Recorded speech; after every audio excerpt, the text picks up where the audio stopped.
다 함께 마음을 모아 2020년 4월 1일 4월 첫째 주 수요 예배를 살아계신 하나님께 올려드리겠습니다.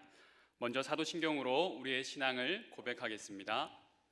전능하사 천지를 만드신 하나님 아버지를 내가 믿사오며 그 외아들 우리 주 예수 그리스도를 믿사오니 이는 성령으로 잉태하사 동정녀 마리아에게 나시고 본디오 빌라도에게 고난을 받으사 십자가에 못 박혀 죽으시고 장사한 지 사흘 만에 죽은 자 가운데서 다시 살아나시며 하늘에 오르사 전능하신 하나님 우편에 앉아 계시다가 저희로서 산자와 죽은 자를 심판하러 오시리라. 성령을 믿사오며 거룩한 공회와 성도가 서로 교통하는 것과 죄를 사하여 주시는 것과 몸이 다시 사는 것과 영원히 사는 것을 믿사옵나이다. 아멘. 찬송가 407장 구주와 함께 나 죽었으니 함께 찬양하시겠습니다.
언제나 주는 날 사랑하사 언제나 주는 날 사랑하사 언제나 새 생명 주시나니 영광의 그날에 이르도록 언제나 주만 바라봅니다.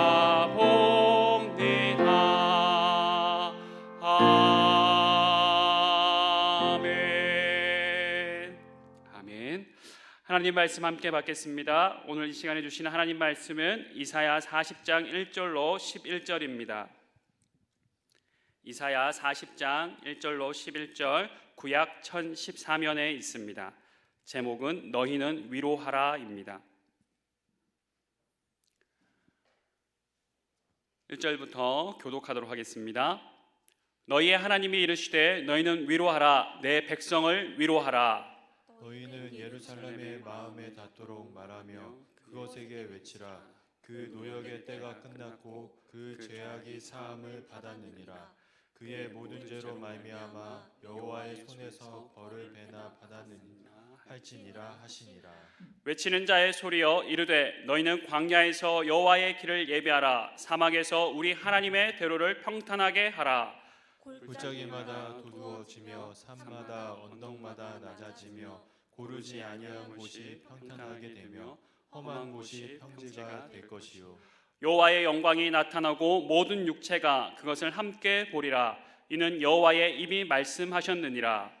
말하는 자의 소리여 이르되 외치라. 대답하되 내가 무엇이라 외치리까 하니 이르되 모든 육체는 풀이요 그의 모든 아름다움은 들의 꽃과 같으니 풀은 마르고 꽃이 시들면 여호와의 기운이 그 위에 불미라. 이 백성은 실로 풀이로다. 풀은 마르고 꽃은 시드나 우리 하나님의 말씀은 영원히 서리라 하라. 아름다운 소식을 시온에 전하는 자여 너는 높은 산에 오르라. 아름다운 소식을 예루살렘에 전하는 자여 너는 힘써 소리를 높이라. 두려워하지 말고 소리를 높여 유다의 성읍들에게 이르기를 너희의 하나님을 보라 하라. 보라 주 여호와께서 장차 강한 자로 임하실 것이요 친히 그의 팔로 다스리실 것이라. 보라 상급이 그에게 있고 보응이 그의 앞에 있으며. 다 함께 읽겠습니다. 그는 목자같이 양떼를 먹이시며 어린 양을 그 팔로 모아 품에 안으시며 젖먹이는 암컷들을 온순히 인도하시리로다. 아멘. 4월 첫째 날 하나님 앞에 예배하기 위해 선 모든 성도님들의 자리마다 그 시간마다 하나님의 은혜와 평강이 충만하시기를 기원드립니다. 세상 사람들은 오늘을 만우절이라고 하는데요, 4월에는 특히 나쁜 소식, 가짜 뉴스는 다 사라지고 좋은 소식, 예수 그리스도의 복음만이 널리 전파되길 간절히 소망합니다. 요즘 우리의 형편을 말할 때 미중유의 상황, 미중유의 위기, 미중유의 경제 시국이라는 말을 합니다. 미중유라는 말은 일찍이 일어나지 않았던 일이라는 뜻입니다. 요즘 그것이 무엇인지 모르시는 분은 아무도 안 계신 줄 압니다. 바로 코로나19 사태입니다. 작년 12월에 중국에서 처음 보고되었고 지난 3월 11일 WHO 세계보건기구는 결국 코로나19를 팬데믹, 즉 세계적 대유행 상태로 규정하였습니다. 현재까지 206개국에서 77만 138명이 확진 환자가 나왔고 36,796명이 안타까운 목숨을 잃었습니다. 어제까지 수요일 오전 통계인데요, 중앙재난안전대책본부의 통계를 참고하였습니다. 전 세계 코로나19의 영향을 받지 않는 사람은 없는 것 같습니다. 무엇보다 가장 큰 영향은 그 누구보다도 고통받는 환자분들과 그 가족분들입니다. 그리고 그분들을 치료하기 위해 분주하게 움직이시는 의료진들과 관계자분들입니다. 또한 방역과 확산 방지 그리고 예방을 위해 수고하신 모든 공무원들과 관계자분들 많은 수고를 하고 계십니다. 특히 지난 금요일은 제5회 서해 수호의 날이었습니다. 국토 수호를 위해 수고하시는 군인분들 그리고 경찰, 소방 공무원분들에게 다시 한번 감사의 말씀을 드립니다. 멀리 떨어져 계신 것 같지만 바로 우리의 가족과 친척 가운데 가까이 계신 분들이십니다. 그런데요, 코로나의 그 영향 아래 모든 국민이 상당한 피로감을 느끼고 있는 것이 사실입니다. 또한 경제적 어려움 가운데 처해 있습니다. 상황은 다르지만 개인적인 어려움을 다 겪고 계시죠. 청년들 가운데는 결혼식을 올려야 되는데 그 결혼식을 연기한 분들도 계시고, 여행을 계획한 분들도 마찬가지입니다. 유학을 가셔야 되는데 유학을 가지도 못하고 들어오지도 못하고 계신 분들이 있습니다. 학생들은 학교에 가야 되는데 학교에 가지 못하고 있고, 또한 엄마들은 양육 부담이 계속 늘어만 가고 있습니다. 이미 있던 일도 없어지니 취업을 앞둔 사람들이 갈 곳은 더더욱 없습니다.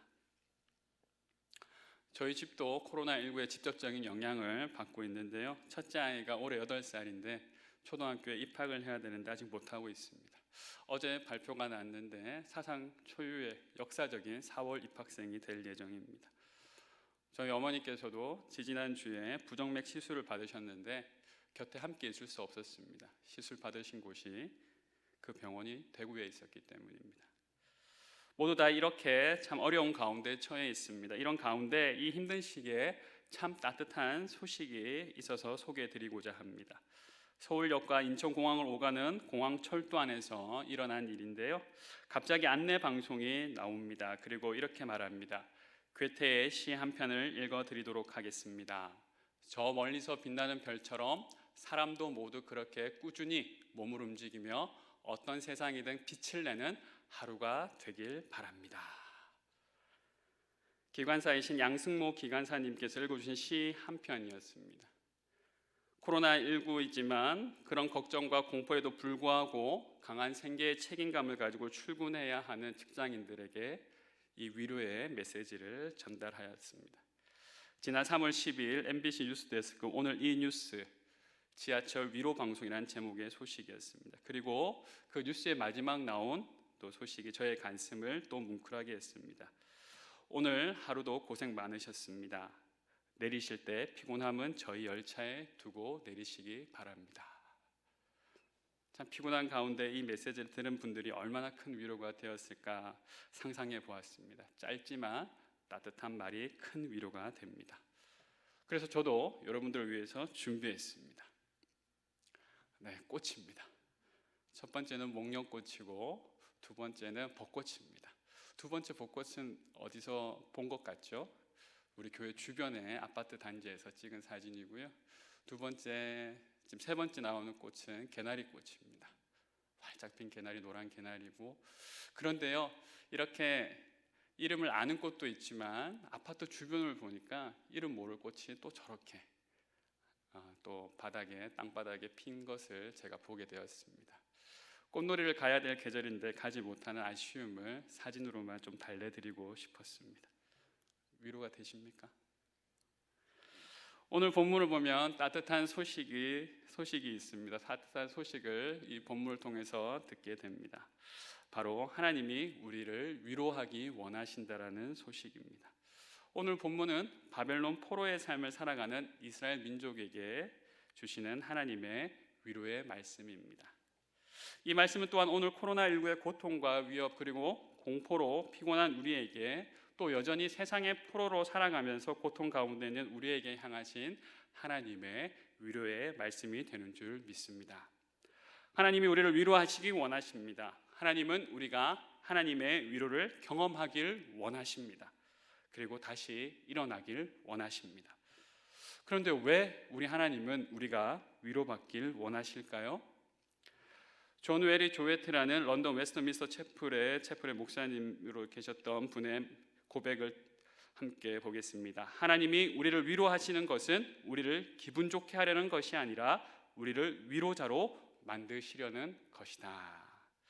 고린도서 1장 4절은 이렇게 말합니다. 우리의 모든 환난 중에서 우리를 위로하사 우리로 하여금 하나님께 받는 위로로서 모든 환난 중에 있는 자들을 능히 위로하게 하시는 이시로다. 아멘.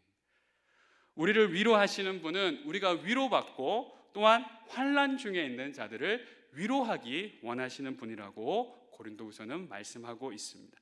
그렇습니다. 하나님 우리가 위로받기를 원하십니다. 그리고 마침내 위로받은 우리가 이렇게 외치기를 원하십니다. 그래서 우리를 이렇게 부르시죠. 아름다운 소리를 시온에 전하는 자여. 우리는 묻습니다. 이 시기에 우리 크리스찬들은 무엇을 해야 합니까? 우리가 있는 그 자리와 그 시간을 구별해서 하나님께 예배해야죠. 함께 모이기보다 홀로 있는 그 시간에 우리는 시간을 구별하여서 또한 말씀을 열심히 읽어야 됩니다. 또한 홀로 주님과 독대하면서 주님의 음성을 기다리는 기도를 드려야 됩니다. 그러나 한 걸음 더 나아가서 우리는 너희는 위로하라, 내 백성을 위로하라, 하나님의 이 간절한 마음이 담긴 하나님의 말씀에 순종해야 됩니다. 하나님의 마음이 얼마나 간절하신지 2절은 이렇게 말하고 있습니다. 마음에 닿도록 말하며 그에게 외치라. 그냥 가서 외치라는 게 아니라 마음에 닿도록 말하라라고. 정말 하나님의 진심을, 나의 마음을 잘 전달해달라고 우리에게 부탁하고 계십니다. 바로 오늘 교회가, 바로 오늘 우리가 하나님의 마음, 하나님의 진심을 전하는 아름다운 소리, 위로의 메신저가 되어야 됩니다. 위로는 하나님이 하십니다. 위로는 하나님만이 하실 수 있으십니다. 하지만 그 위로를 경험하고 그 위로를 전하는 것은 우리가 해야 합니다. 그렇다면 우리가 전해야 할 위로의 메시지, 하나님의 진심은 무엇일까요? 첫 번째로 하나님의 진심은 하나님은 우리 곁으로 오시길 원하신다는 것입니다. 우리가 첫 번째로 외쳐야 할 하나님의 마음, 하나님은 우리 곁으로 오길 원하십니다. BC 586년도에 남유다는 바벨론에 망하게 됩니다. 그리고 예루살렘에는 약 1,500여 명만 남고 세 차례에 걸쳐서 모두 다 포로로 끌려갔다라고 해요. 시편의 기자가 그 형편을 이렇게 한 줄로 말하고 있습니다. 시편 137편 1절입니다. 우리가 바벨론의 여러 강변 거기에 앉아서 시온을 기억하며 울었도다. 어쩌다가 예루살렘이, 어쩌다가 이스라엘 백성들이 이 지경에 이르게 되었을까요? 하나님은 이스라엘 백성들을 출애굽하게 하셨고, 그리고 그들이 하나님의 백성답게 살아가기 원하여서 하나님께 백성답게 살아갈 수 있는 법을 허락하셨습니다. 그것이 출애굽기에, 레위기에, 또한 거듭해서 신명기에 기록되어져 있어요. 요약해서 말하면 그 법들을 잘 지키면 복을 받고 그 법들을 지키지 않으면, 불순종하면 저주를 받을 것이다 라는 것이 핵심 내용입니다. 그러나 우리가 아는 대로 안타깝게도 이스라엘 백성들은 불순종하였습니다. 오늘 바로 이 시온 강가에서 울고 있는 이 모습은 불순종의 결과입니다. 순종하면 복이고 불순종하면 저주를 받는 것, 그것은 마땅한 일이었습니다. 그런데요, 하나님은 거기서 그치지 않으셨어요. 하나님은 한 가지 더 약속의 말씀을 하십니다. 그 말씀 신명기 4장 29절 우리 다 같이 한번 읽어보도록 하겠습니다. 그러나 내가 거기서 내 하나님 여호와를 찾게 되리니 만일 마음을 다하고 뜻을 다하여 그를 찾으면 만나리라. 비록 불순종하였다 할지라도 그 자리에서 하나님을 찾으면, 마음을 다하고 뜻을 다하여서 하나님을 찾으면 그에게 그를 만나리라 라고 약속의 말씀을 하셨습니다. 이스라엘은 하나님을 포기할지라도 하나님은 이스라엘을 포기할 수 없다는 말씀이십니다. 하나님은 이스라엘은 영원히 벌하지 않길 원하셨습니다. 하나님은 이스라엘을 향한 또 다른 꿈이 있으셨습니다. 그래서 때가 되었을 때 이스라엘을 회복하기를 원하셨습니다. 오늘 3절 말씀 함께, 오늘 본문의 3절 말씀 함께 읽겠습니다. 그래서 이렇게 말씀하십니다. 외치는 자의 소리여 이르되 너희는 광야에서 여호와의 길을 예비하라. 사막에서 우리 하나님의 대로를 평탄하게 하라. 아멘. 하나님이 길을 내라고 말씀하셔요. 왜 길을 낼까요? 길을 내는 것은 길을 내는 것만이 목적이 아니죠. 길을 통해서 가고자 하셨기 때문에, 목적지가 있기 때문입니다. 바로 이스라엘 백성입니다. 내가 너희를 회복할 거야. 내가 너희를 회복하기 위해서 내가 길을 만들고 너희에게 갈 거야. 하나님은 달려서 이스라엘 백성을 향해 달려가길 원하셨습니다. 회복하길 원하셨어요. 그렇다면 이스라엘의 하나님 되신 하나님은, 이스라엘 가길 원하신 하나님 무엇을 회복하길 원하셨습니까? 하나님 가장 먼저 회복하길 원하시는 것은 바로 하나님과 우리의 관계입니다. 아버지 되신 하나님, 자녀된 우리, 또한 왕이신 하나님, 그의 백성된 우리, 이 관계를 회복하길 원하셨습니다. 이 관계가 회복될 때 어떤 일이 일어납니까? 10절, 11절 말씀 우리 함께 읽어보도록 하겠습니다. 시작. 보라, 주 여호와께서 장차 강한 자로 임하실 것이요 친히 그의 팔로 다스릴 것이라. 보라, 상급이 그에게 있고 보응이 그의 앞에 있으며 그는 목자같이 양떼를 먹이시며 어린 양을 그 팔로 모아 품에 안으시며 젖먹이는 암컷들을 온순히 인도하시리로다. 아멘. 하나님께서 오셔서요, 그 강한 자로 임하셔서 어떻게 하신다고요? 우리를 다스리시는 통치자가 되시겠다라고 말씀하셔요. 우리에게 상을 주시는 심판자가 되시겠다라고 말씀하고 계십니다. 그리고 우리를 인도하여 주시는 인도자가 되시겠다라고. 그래서 하나님은 지금 달려오길 원하신 것입니다. 그것뿐입니까? 4절 말씀 함께 읽어볼까요? 우리 오늘 본문 4절 말씀 함께 읽어보겠습니다. 시작. 골짜기마다 도두어지며 산마다 언덕마다 낮아지며 고르지 아니한 곳이 평탄하게 되며 험한 곳이 평지가 될 것이요. 아멘. 신민 백성으로 살아갈 때 겪어야 했던 골짜기의 아픔들이 있습니다. 산과 같은 어려움들이 있습니다. 하나님이 오시면 그 모든 것들을 치유해 주시겠다라고, 치료자 하나님으로 오시겠다라고 말씀하십니다.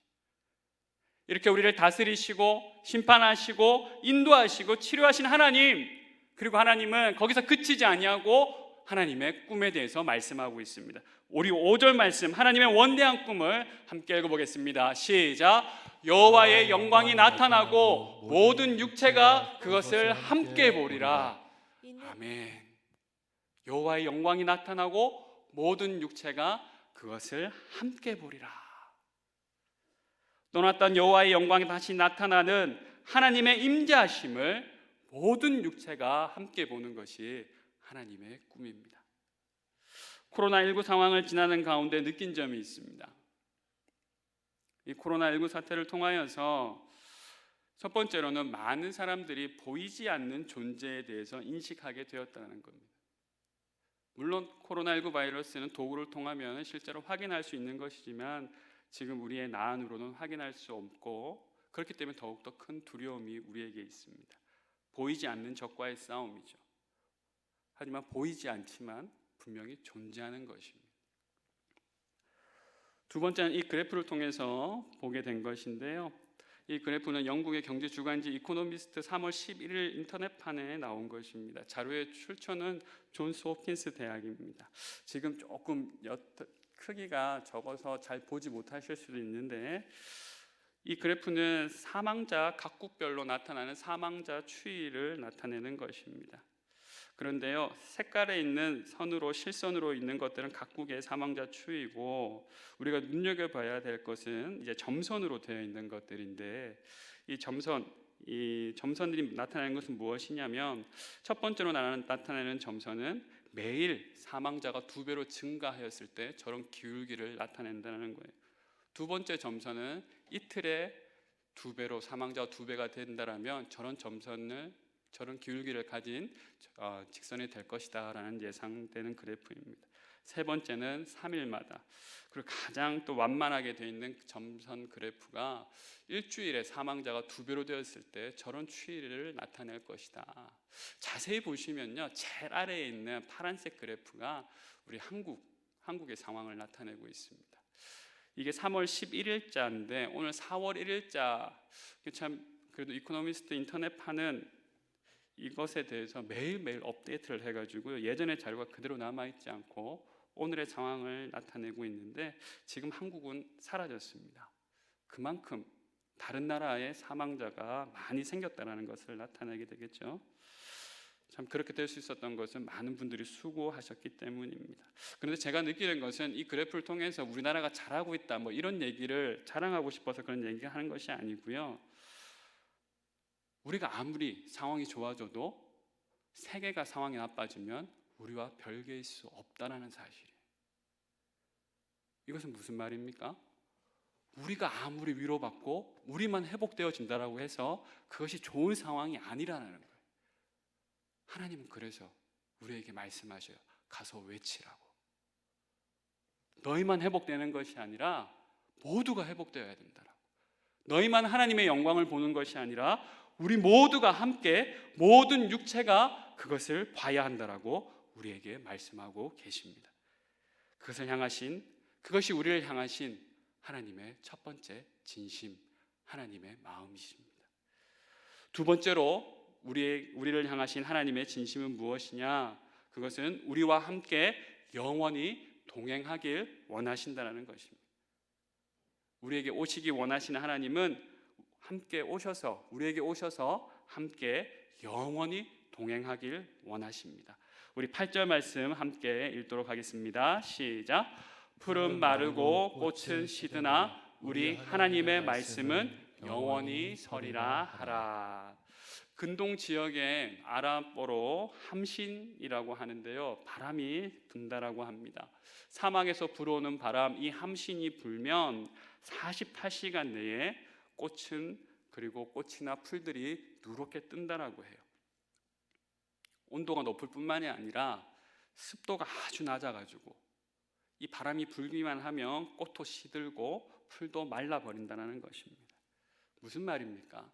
우리의 인생 또한 바람이 한번 불면 48시간 걸릴 것도 없어요.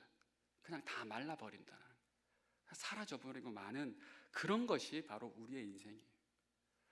아무리 아름다운 계획과 완벽한 청사진을 가지고 있다 할지라도 사람의 계획은 한순간에 변화될 수 있고 사라질 수 있습니다. 이번 코로나19 사태를 통해서 우리는 너무나 분명하게 알게 되었죠. 그 아무도 여기 계신, 그리고 또 영상으로 예배드리는 모든 분들 가운데 2020년을 이렇게 보내리라고 상상하신 분은 아무도 안 계세요. 이런 계획을 하신 분들은 아무도 안 계신다는 거죠. 우리는 시시각각 변하는 상황에 따라 계획을 세우고 그 상황은 또한 변화가 되고 이것이 반복되는 인생을 살아가야 돼요. 이것이 인생이에요. 그러니까 피곤하죠. 그 변화에 대응해서 살라니까 얼마나 피곤한지 모르겠습니다. 그런 우리에게 하나님 말씀하셔요. 뭐라고요? 시시각각 변하는 그런 것들에 목숨 걸지 말고, 금방 사라질 것에 목숨 걸지 말고, 그러면서 피곤하다 말하지 말고 하나님의 영원한 말씀, 영원한 하나님의 계획, 영원한 하나님 나라에서 함께 살자꾸나. 이것이 하나님의 진심입니다. 세종대왕과 장영실의 이야기를 다룬 천문 하늘에 묻다라는 영화가 있습니다. 작년 12월에 개봉하였는데요. 내용은 그렇습니다. 세종대왕이 장영실을 너무 사랑했어요. 너무 아꼈습니다. 다른 게 아니라 왜 그렇게 좋아했는지 보니까 세종대왕이 말만 하면 뚝딱뚝딱 해서 만들어서 자경류도 만들고 혼천이도 만들어내는 거예요. 세종대왕은 꿈이 있었어요. 하늘의 별을 관찰하면서 조선의 시간을 만들어서, 명나라 시간은 아니라 중국 시간 쓰는 게 아니라 조선의 시간을 만들고 싶은 꿈이 있었는데 장영실이 그것을 조금씩 이루어내는 거예요. 얼마나 이뻤겠습니까?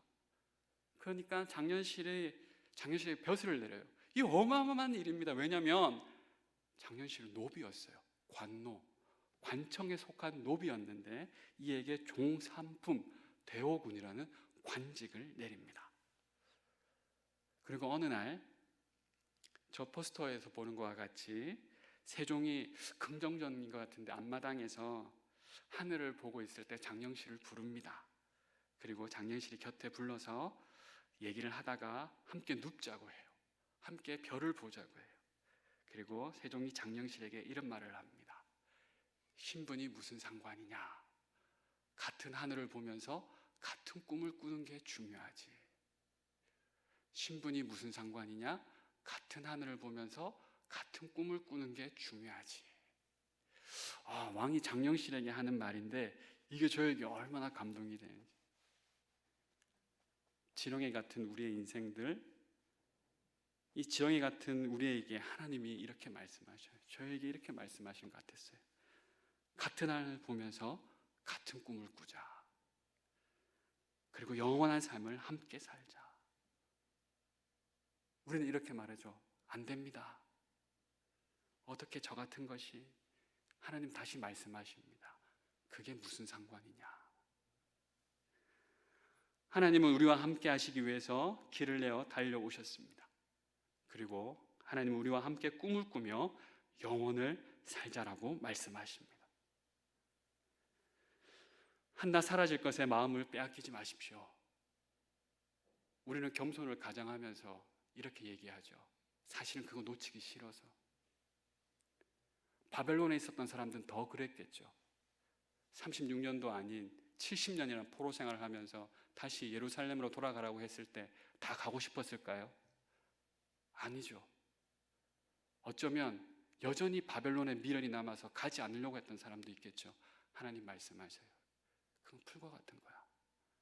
그건 꽃과 같은 거야. 오늘의 우리 인생들 풀과 꽃에 마음을 빼앗겨서는 안 됩니다.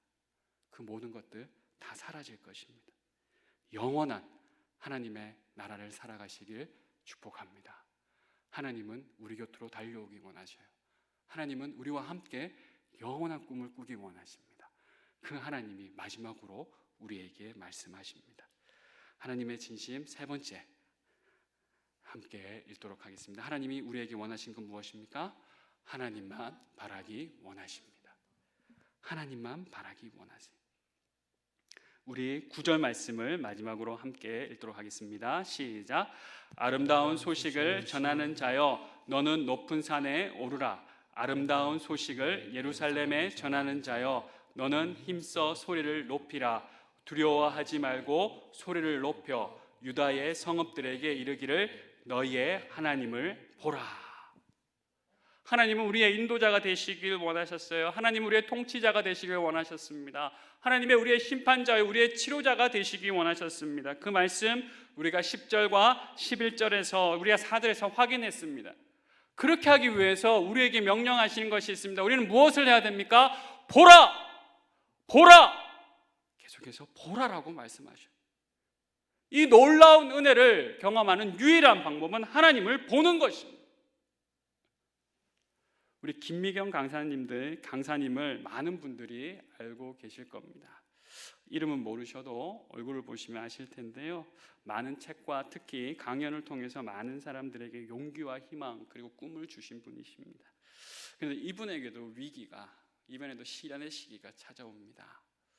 다름이 아니라 2013년도에 논문 표절 논란이 일어났어요. 그리고 그것에 대해서 또 인정하시고 또 일정한 시간 쉼을 가지셨습니다. 그리고 복귀하시면서 이 새밭이라는 프로그램에서 첫 강의를 하게 되는데 그 강의의 제목이 꿈길에서 절대 빠지면 안 되는 세 가지 샛길이라는 제목입니다. 이 강연을 통하여서 다시 한번 자신의 경험을 또 함께 나누면서 또 용기와 위로를 주셨는데 이 강연을 통해서 제가 받은 정말 중요한 인사이트가 하나 있었어요. 바로 이 말입니다. 내가 나한테 위로해 주지 않는 힐링은 적극적 힐링이 아니에요. 내가 뱃속 밑에서부터 위로해 줄 수 있어야 진짜 힐링이다. 남들이 나한테 괜찮다 해도 전혀 안 괜찮다는 겁니다. 괜찮아 하지만 사실 나는 안 괜찮은데 괜찮다고 하는 게 큰 위로가 안 된다는 거예요. 나 자신이 용서하고 나 자신이 위로해 줄 수 있어야 된다는 거예요. 그러고 보니 이런 생각이 들었습니다. 그렇구나. 남들이 아무리 나에게 괜찮다고 해도 남들이 나를 아무리 믿는다라고 해도 내가 나를 믿는 것보다 중요하지 않구나. 남들이 나를 믿는 것보다 내가 나를 믿는 것이 중요하구나. 그런데요, 더 중요한 사실이 있어요. 내가 나를 믿는 것보다 더 중요한 것, 그것은 하나님이 나를 믿으신다라는 거예요. 남이 나를 믿는 것보다 내가 나를 믿는 게 중요하고 내가 나를 믿는 것보다 하나님이 나를 믿는 것이 중요하다. 내가 하나님 믿는다고 생각하셨죠? 나만 하나님을 믿는다고 생각하셨죠? 그게 아닙니다. 하나님도 나를 믿고 계세요. 하나님도 나를 믿고 계셔서 나에게 달려오시기 원했고 나와 함께 꿈을 꾸시기 원하셨어요. 그리고 나에게 맡기시길 원하신 거예요. 나를 믿으시는 하나님, 그러하기에 그 하나님만 바라보셔야 돼요. 나를 믿으시는 하나님, 그 하나님이 도와주실 것입니다. 그 하나님이 상 주실 것입니다. 그 하나님이 우리를 인도해 주실 것입니다. 그냥 진통제와 같은 금방 사라지고 말 그런 위로 말고, 그래서 하이델베르크 요리문답 제1문은 이렇게 말하고 있습니다. 사나 죽으나 그대의 유일한 위로는 무엇입니까? 사나 죽으나 나의 몸도 영혼도 나의 것이 아니요 나의 신실하신 구주 예수 그리스도의 것입니다. 그는 그의 보혈로 나의 모든 죄값을 다 치르셨고 나를 마귀의 모든 권세에서 구원해내셨으며 하늘에 계신 나의 아버지의 뜻이 아니고서는 머리털 하나도 떨어질 수 없도록 과연 모든 것이 합력하여 나의 구원을 이루도록 그렇게 나를 보존해 주십니다. 그러므로 그는 그의 성령으로 말미암아 나로 하여금 여생을 확신하게 하시며 이제부터 그를 위하여 살기를 진정으로 바라도록 만드시고 또한 그렇게 살 준비를 갖추도록 만드십니다. 우리의 유일한 위로자 되신 예수 그리스도, 나는 그분의 것이며 나는 그분을 위해 사는 것이 진정한 우리 인생들의 위로가 된다는 고백입니다. 하이델베르크 요리문답은요, 칼뱅파에서 만든 건데 사실 그 당시만 해도 역사적으로 루터파는 인정을 받아서 그 신앙을 인정받았는데 칼뱅파는 그렇지 못했다고 합니다. 그런데요, 우리의 신앙을 잘 전하기 위해서 이 요리문답을 만들면서 이렇게 고백하고 있어요. 사실 오늘의 말로 하면 을의 입장이었거든요. 우리의 위로 뭐라고 가르쳐야 될까요? 갑이 되는 거야. 이렇게 가르치지 않고 예수 그리스도를 위한 일만이 우리의 위로가 된다라고 고백하고 있습니다. 우리는 하나님을 위해 살 때 참 위로와 참 행복을 경험합니다. 하나님은 그 위로의 삶을 우리가 살기 원하셔서 직접 이 땅 가운데 오셨습니다. 그리고 우리와 영원한 하나님 나라를 꿈꾸고 살아가길 원하십니다. 그 하나님만 바라보십시오. 보라. 그런데 그럴 때 우리에게 걸리는 게 있죠. 첫 번째 변명은 무엇입니까? 우리는 의심합니다. 과연 본다고 되겠어? 두 번째, 우리의 죄입니다. 이 죄인인 우리가 본다고 되겠어? 죄인인 나도 괜찮을까? 우리 주님 이렇게 말씀하시죠. 요한복음 3장 14절 15절, 모세가 광야에서 뱀을 든 것 같이 인자도 들려야 하리니 이는 그를 믿는 자마다 영생을 얻게 하려 하심이라. 광야를 지날 때 불뱀을 통하여서 이스라엘 백성들, 불순종한 이스라엘 백성들을 심판하실 때 모세가 기도하자 하나님께서 놋뱀을 만들어서 그것을 보라고 말씀하십니다. 그리고 나을 것이라고. 그때 사람들 똑같았어요. 아니, 놋뱀을 본다고 낫겠어? 죄인인 내가 본다고 낫겠어? 그런데 놀라운 사실은 본 자는 살았어요. 우리가 해야 할 일은 무엇입니까? 오늘도 우리 주님 말씀하시죠. 보라. 모세가 광야에서 뱀을 든 것 같이 인자도 들려야 하리니 그를 보는 자마다, 그를 믿는 자마다 영생을 얻게 하려 하심이라. 보기만 하면 됩니다. 우리가 위로를 경험하는 유일한 방법, 바로 보는 것입니다.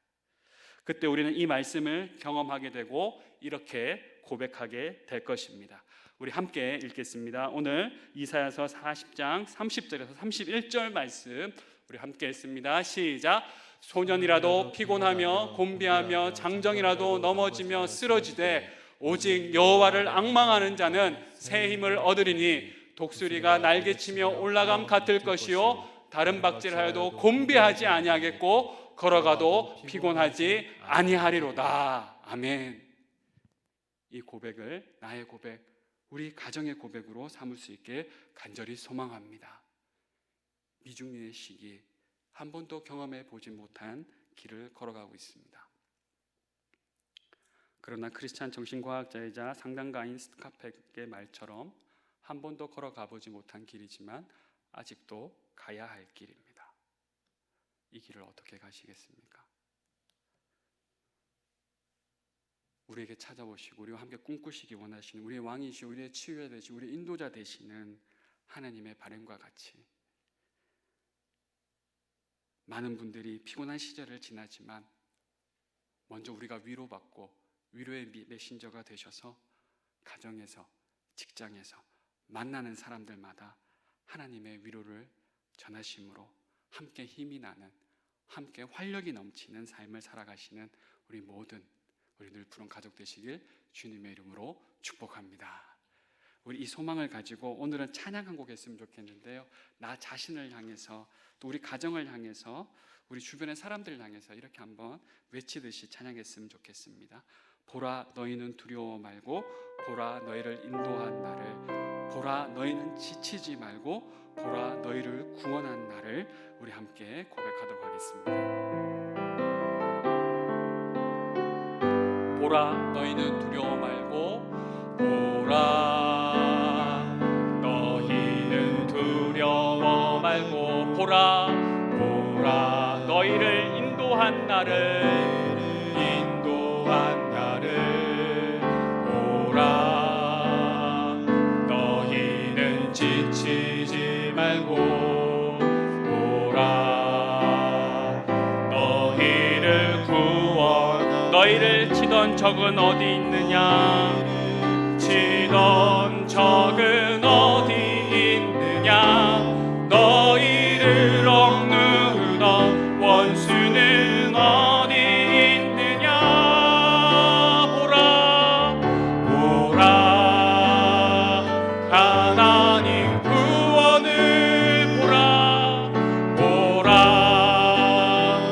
하나님 능력을, 너희를 위해서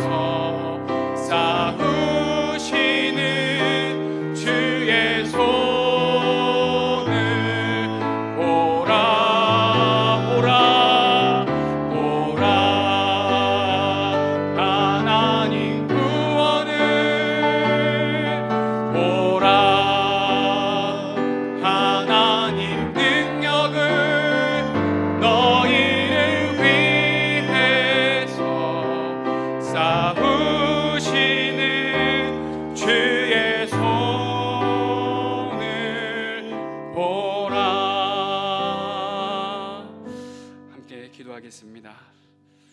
그렇습니다. 하나님, 한 번도 가보지 못한 길, 그러나 가야만 하는 길을 걷고 있는 주님의 귀한 권속들을 굽어 살펴주시사 우리에게 다가와 우리와 함께 꿈꾸자고 위로하시는 하나님의 말씀에 응답하여 오직 하나님 한 분만 바라보게 하여 주시옵소서. 이 상황을 뛰어넘어 역사하시는 하나님의 그 위로하심이 우리의 가정과 우리의 직장과 우리의 교회 가운데 차고 넘치게 역사하여 주시옵소서.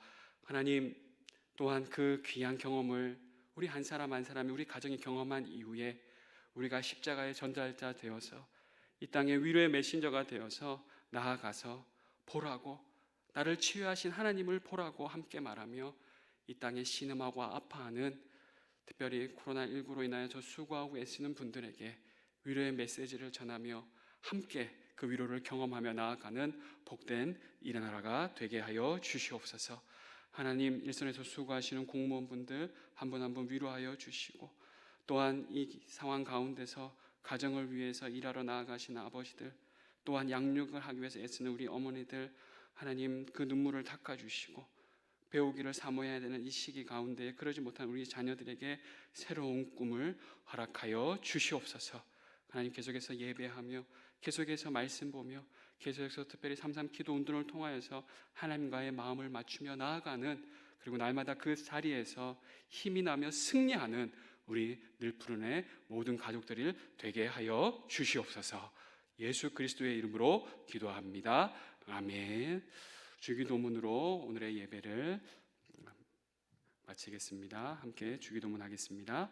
하늘에 계신 우리 아버지여, 이름이 거룩히 여김을 받으시오며 나라가 임하시오며 뜻이 하늘에서 이루어진 것 같이 땅에서도 이루어지이다.